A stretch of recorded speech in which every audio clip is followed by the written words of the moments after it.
Okay mga lods, mukhang seryosong usapan ito sa mga DDS. Pero siguro mas maganda muna, pakinggan muna natin si Banat Bay. Breaking news mga kababayan, si PRRD daw natagpuan unconscious. Unconscious lang pala eh. Hindi naman pala deads eh. Pag deads, doon natin pag-usapan. Pero unconscious, ibig sabihin, pwede pa namang alagaan yan sa isang first world country na magagandang ospital. Okay? Kanyang kwarto. At ngayon naman, maayos na ang kalagayan after many tests na ginawa. Ako po, alam niyo, ito po ay nanggaling mismo kay VP Sara Duterte. Okay. Yan po yung kanyang bagong status ngayon. At sabi niya nga, sana itong ICC ay ini-informan lang sila. Nalaman lang nila ito through a source in the hospital. Okay, so hindi kasi pinaalam agad daw ng ICC kay VP Sara kung ano yung kalagayan ng tatay niya. Pero seems to me that nag-unconscious daw and things like this. Of course, Duterte is an old man, so you would understand na gano'n na talaga yung kalagayan. Now, ang play kasi ngayon is the interim release of Rodrigo Duterte. It seems to me na meron talagang reasonable certainty of conviction or mataas yung ebidensya na mapapanagot si Rodrigo Duterte. Problema, ang play ngayon ni Nicholas Kaufman is to actually have an interim release. Now, ang interim release dito sa ating sa lingwahe ng ating batas dito, magbe-bail ka. 'Di ba kunyari pag kinasuhan ka sa fiscal level, para hindi ka makulong habang tinatry yung kaso mo, is magbe-bail ka. Magbabayad ka sa gobyerno ng certain amount for your freedom. Kunyari ako, may kinasuhan ako nung dati, nakapag-bail siya kasi nanalo ako sa fiscal level eh. So kailangan niya mag-bail para yung kanyang kalagayan ay guminhawa at hindi siya makulong for the meantime na tinatry yung kaso. Pero there are some people na walang pambayad ng bail. Pero there are some cases din na bail is not recommended. Ito yung mga heinous crime na tinatawag. Dito kasi, of course, yung ginawa ni Duterte, it's considered heinous. So, ngayon, this is like saying na habang tinatryan, magkaroon muna tayo ng interim release. So, this is what I understand there. Now, ano yung play ni Kaufman? Si Kaufman kasi mukhang hindi niya kayang ilaro yung facts of the case. Okay? Mukhang hindi niya doon titirahin eh. Titirahin niya doon sa well-being nung tao. Sinasabi niya na he cannot stand trial anymore kasi he is unfit. Pero let's have him an interim release. In effect kasi pag binigyan mo siya ng interim release, since matanda na si Duterte and he can go anytime, it seems to me na etong play na to is to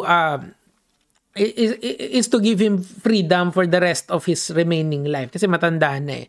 Now, ang sinasabi dito kasi nagkasagutan na naman si Auntie Claire at saka itong si Kaufman eh. Ang sinasabi nitong si Kaufman, hindi na okay si Duterte and wala namang objection ang Pilipinas in relation to or yung gobyerno ng Pilipinas sa interim release ni Duterte. Well, that's not kasi nga ang nagre-represent para dun sa mga biktima is hindi naman yung gobyerno ng Pilipinas eh. Kasi dito sa Pilipinas, you can hire private lawyers na out of pocket mo or you can hire public defendants na gobyerno ang nagbabayad. Kasi you have the right to for representation dito eh.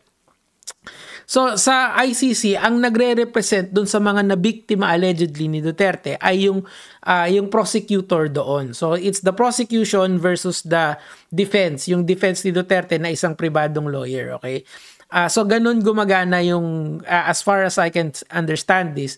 And ang problema, hindi kasi sinasabi ni Kaufman na hindi daw nag-object ang Pilipinas sa interim release. Of course, object yan automatic, di ba? Parang hindi kasi sila sumagot eh. So, kung hindi sila sumagot, all good na. No, that's not the point.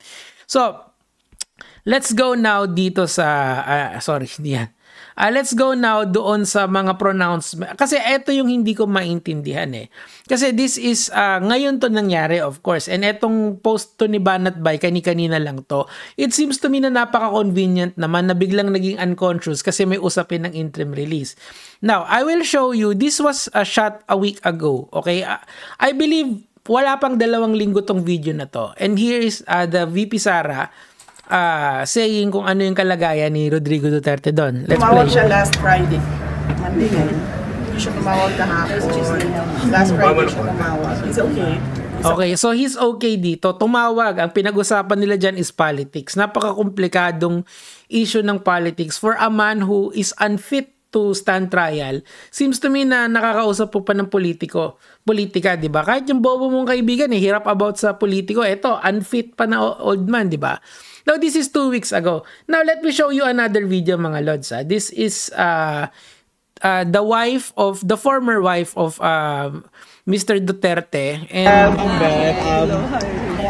this was shot naman, I believe, a few days ago.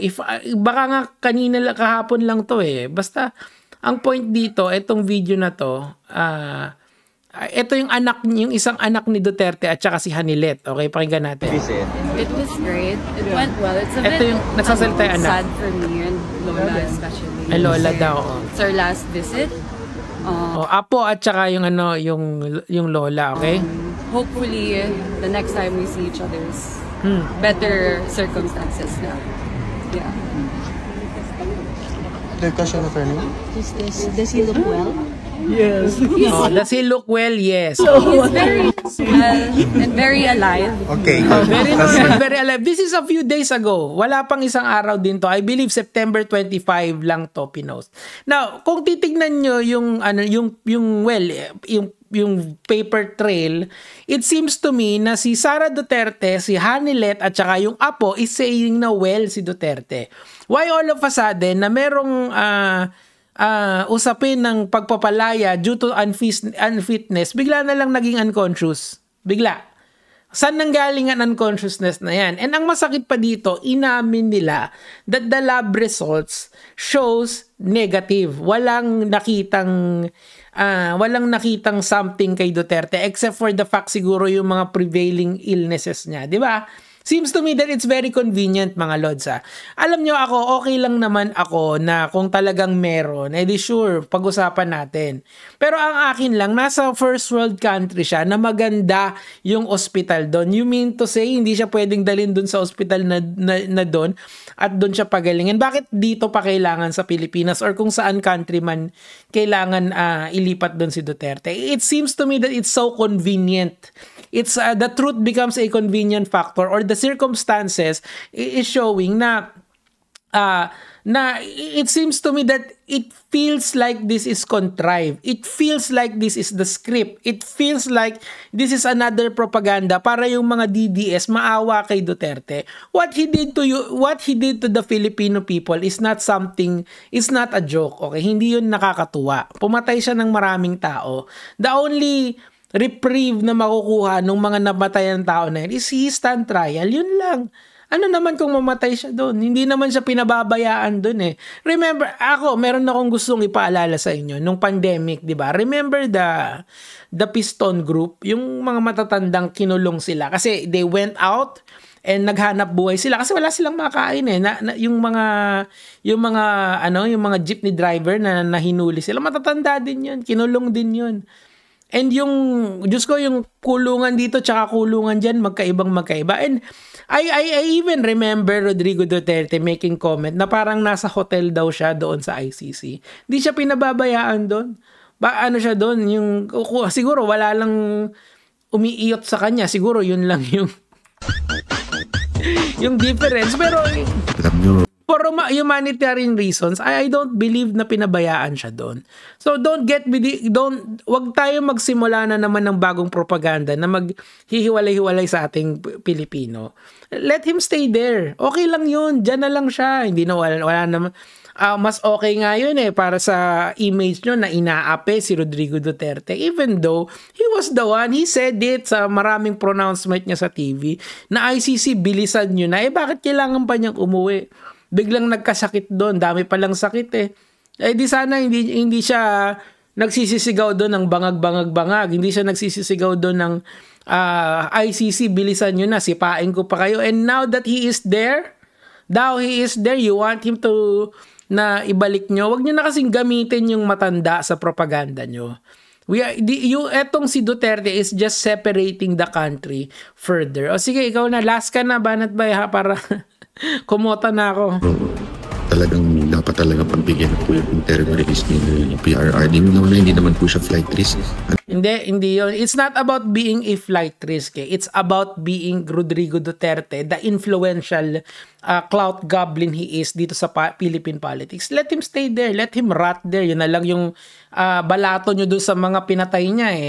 Gusto nyo pang ibalik dito. Wag ganon. Yun lang naman po yung sa akin for today, Gege, mga